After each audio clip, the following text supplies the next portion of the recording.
Hello friends, welcome to my channel. Muskan के आने वाले एपिसोड की अपडेट आपके लिए लेकर आए। उससे पहले प्लीज़ चैनल को सब्सक्राइब कर लीजिए।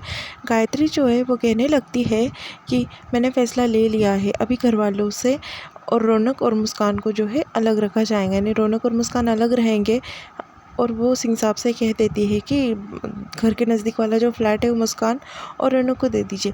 तभी बुआ जी कहती है कि गायत्री भाभी आपने फ़ैसला लेने में थोड़ी देरी कर दी, वैसे लिया है तो सही फ़ैसला लिया है, वैसे भी इन दोनों को अलग ही रहना चाहिए क्योंकि डैडू के खिलाफ है।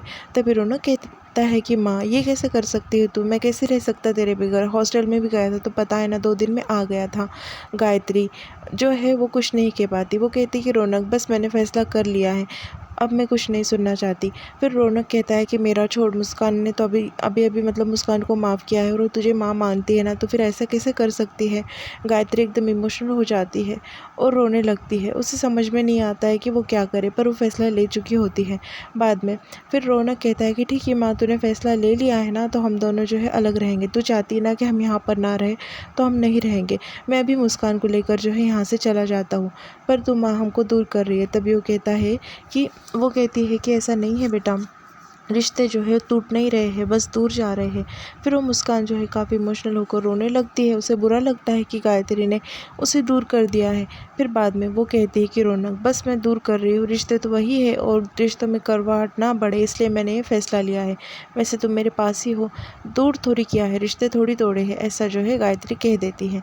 दूसरी तरफ सर जी जो है वो कहते हैं कि चलो इनकी बात तो हो गई, पर हम जो है एक बात कहना चाहते हैं गायत्री, आप नहीं रह सकती रौनक के बगैर।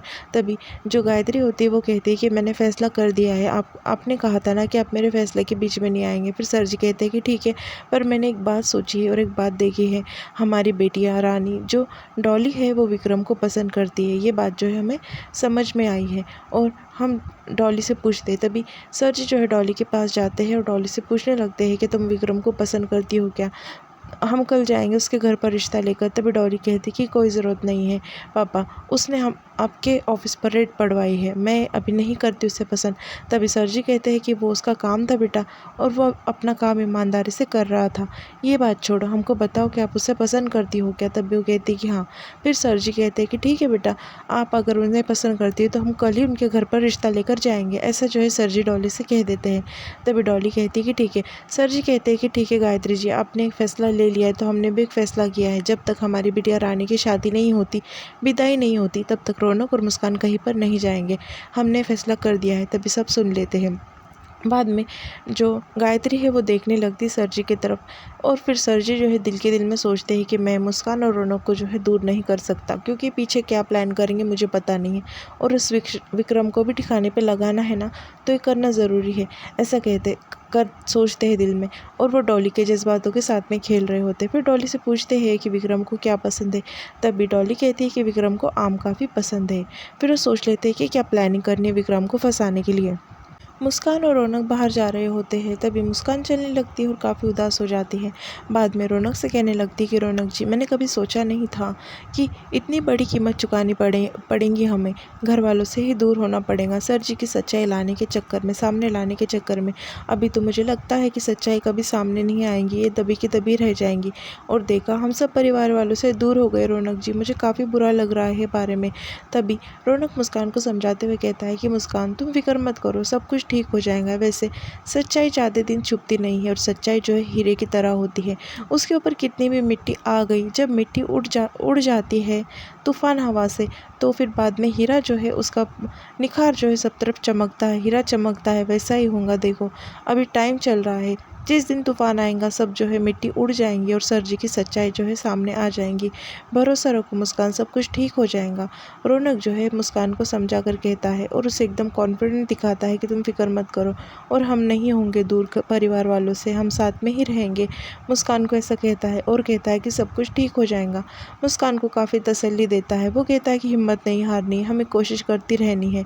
तभी मुस्कान कहती है कि थैंक यू रौनक जी, आपने जो है मुझे इतने अच्छे से संभाला और समझाया, अब तक के सब बातों के लिए जो है मुस्कान रौनक को थैंक यू कहती है। फिर बाद में मुस्कान और रौनक जो है एक दूसरे को तसल्ली देते हैं। मुस्कान जो है रौनक के कंधे पे कंधा रखती है और रुक जाती है वहाँ पर। दूसरे दिन हो जाता है, फिर प्रोजेक्ट का आखिरी दिन होता है, तभी वो कहती है कि बच्चों अब प्रोजेक्ट का आखिरी दिन है, अब मैं जा रही हूँ, तो उससे पहले मैं आपको गिफ्ट देना चाहती हूँ। फिर वो सबको गिफ्ट दे देती है। तभी बच्चे भी मुस्कान के लिए गिफ्ट लेकर आते हैं और मुस्कान को ग्रीटिंग्स में गिफ्ट दे देते हैं। फिर मुस्कान कहती है कि ठीक है बच्चों, हम मिलते हैं, आप आपका होमवर्क टाइम पर करते रहना, ऐसा मुस्कान बच्चों से कह देती है।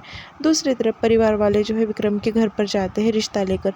तभी सर जी कहते हैं कि तुम्हारे घर में बड़े बूढ़े है क्या कोई? तभी वो कहता है कि नहीं, मैं अकेला हूँ, इस दुनिया में मेरा कोई नहीं है, ऐसा जो है वो कहने लगता है, और मैंने मेरे काम को ही सब चीज़ों से आगे रखा है, ऐसा विक्रम कहता है। फिर बाद में सर जी कहते हैं कि वैसे हम आपसे एक बात करने आए थे, हमारे डॉली को जो है आप बहुत पसंद है और हम आपके घर पर रिश्ता लेकर आए हैं, क्या आपको भी डॉली पसंद है? ऐसा विक्रम से पूछने लगते हैं। तभी विक्रम थोड़ा सोचता है और जवाब में हाँ कहता है। वो कहता है कि हाँ डॉली जी मुझे पसंद है। फिर बाद में सर जी कहते हैं कि ठीक है, तो फिर हमें रिश्ता पक्का समझते हैं। तभी मुस्कान खुश हो जाती है और गायत्री ने जो उनके लिए लाया होता है मुस्कान खड़े रहकर वो विक्रम को देने लगती है। तभी विक्रम जो है वो शगुन लेने से मना कर देता है और कहता है कि नहीं, मैं ये सब कुछ नहीं ले सकता, मैं ड्यूटी पर हूँ, ऐसा जो है विक्रम कह देता है। फिर बाद में रौनक कहता है कि ठीक है, हम मान रखते हैं इस चीज़ों का। फिर बाद में रौनक कहता है मुस्कान से कि बड़ा खुदगर्ज लड़का है, मुझे लड़का पसंद है, अपनी ड्यूटी को सबसे ऊपर रखता है। तभी मुस्कान कहती कि हाँ सच में, आपने सच कहा, ये रिश्वत नहीं लेता। दोनों के बीच में बात हो रही होती है। फिर सर जी कहते हैं कि ठीक है, आप ये नहीं लेते तो हमने आपके लिए दूसरी चीज़ लाई है, डॉली खुद लेकर आई है, ऐसा वो कहते हैं। वो कहते हैं कि आपको आम पसंद है ना, डॉली आपके लिए खुद आम लेकर आई है। तभी विक्रम खुश हो जाता है और कहता है कि ठीक है। डॉली उसके हाथ से खुद विक्रम को आम देती है, पर उसे नहीं पता होता है विक्रम को कि सर जी ने जो है ऊपर आम रखवाए हैं और नीचे जो है पैसे रखवाए हैं। फिर सर जी कहते हैं कि चलिए ठीक है, आते हैं हम, ऐसा कहते हैं और वहाँ से जो है जाने लगते हैं। कार के पास आ जाते तभी गायत्री से सर जी कहते हैं कि आपने देखा ना कि अच्छा हुआ हमने सिंगानिया का रिश्ता ठुकरा दिया। दूसरी तरफ मुस्कान जो है कॉलेज में चली जाती है क्योंकि फाइनल अनाउंसमेंट होती है कि कौन जीता इंटर्नशिप में, बेस्ट स्टूडेंट कौन है और किसे प्रोजेक्ट का मतलब रिवॉर्ड मिलने वाला है। फिर वहाँ पर जो है मुस्कान का नाम अनाउंस होता है और सब बच्चों को बुलाया जाता है मुस्कान को ट्रॉफ़ी देने के लिए। तभी मुस्कान कहती है कि इस ट्रॉफ़ी के अकेली हकदार मैं नहीं हूँ। तभी बच्चे कहते हैं कि हमें पता है, रौनक भैया। फिर रौनक को भी स्टेज पर बुलाया जाता है और मुस्कान और रौनक को जो है वो साथ में मिलकर ट्रॉफ़ी देने लगते हैं। और वहाँ पर जो टीचर होती है वो कहती है कि हमने नई स्कॉलरशिप स्टार्ट की है जिसका नाम है मुस्कान स्कॉलरशिप। मुस्कान कहती है कि थैंक यू, मैंने ये बारे में कभी सोचा ही नहीं था। फिर बाद में सब बच्चे जो है मिलकर मुस्कान और रौनक को ट्रॉफ़ी देते हैं। मुस्कान काफ़ी खुश हो जाती है क्योंकि फाइनली उसकी मेहनत जो है काफ़ी रंग लाती है। मुस्कान को काफ़ी खुशी होती है क्योंकि उसका माँ का सपना भी थोड़ा थोड़ा पूरा होने लगता है। कुछ ऑफिसर्स आ जाते हैं विक्रम के घर पर। वो कहते हैं कि हमें ऐसा खबर मिली है कि आप जो है रिश्वत लेते हैं काम के नीचे से। तभी वो सब घर की तलाशी ले लेते हैं। बाद में विक्रम कहता है कि आए हो तो आम भी खा लो। आम खाने के लिए वो देखते हैं, तभी आम के नीचे जो है पैसे रखे होते हैं। विक्रम एकदम हैरत में पड़ जाता है कि पैसे कैसे आए, ये तो उसको फंसाने की साजिश थी। विक्रम एकदम से मतलब डर जाता है, ये सब कुछ क्या है, और उसके होश उड़ जाते हैं। सर जी ने प्लान किया होता है और यहाँ पर एपिसोड जो है वो ख़त्म हो जाता है। Please subscribe.